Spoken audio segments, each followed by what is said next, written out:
Teacher thinks his students are looking scruffy at their graduation. Gives them all free haircuts in school.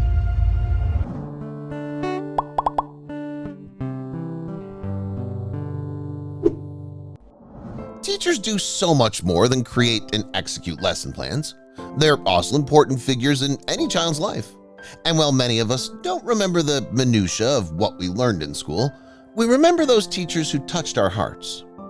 Enter Richmond, Virginia teacher Robert Dunham.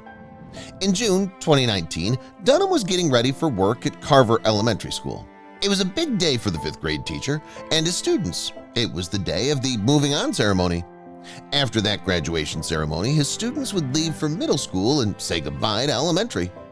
As Dunham prepared to head out the door that morning, he stopped. "I had a gut feeling some of my boys were going to come today and they were not going to be prepared," Mr. Dunham told WTVR. "I remember my 5th grade moving on ceremony. Something just said, 'Take your clippers and put them in your bag.'"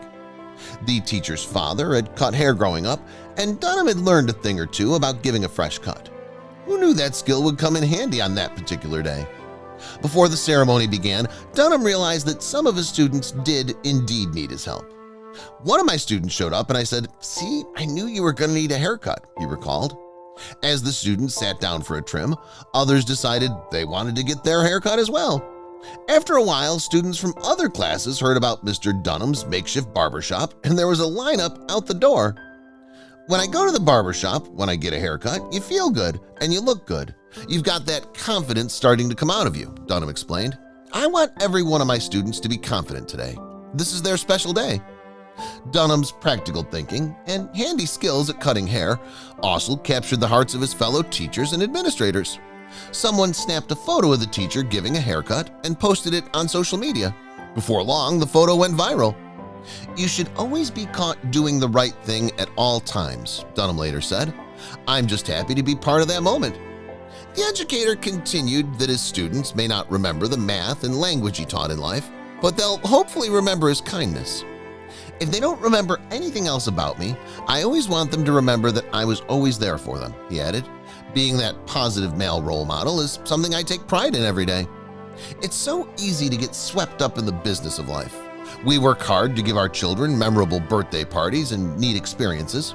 Over the holidays, we bake extra cookies and wrap presents until we're overtired and our backs are sore. Maybe it makes us all slightly bitter. But what Dunham is here to remind us all of is that it's the feelings that kids remember most. Feelings of love and kindness are what last. So the next time you, as a parent, educator, aunt, uncle, grandparent, or family friend, begin to feel stressed out over trying to create the perfect scenario or memory, think of Mr. Dunham. As his simple act of kindness reminds us, small moments count. Kindness, love, empathy, and understanding will always stand out above all else.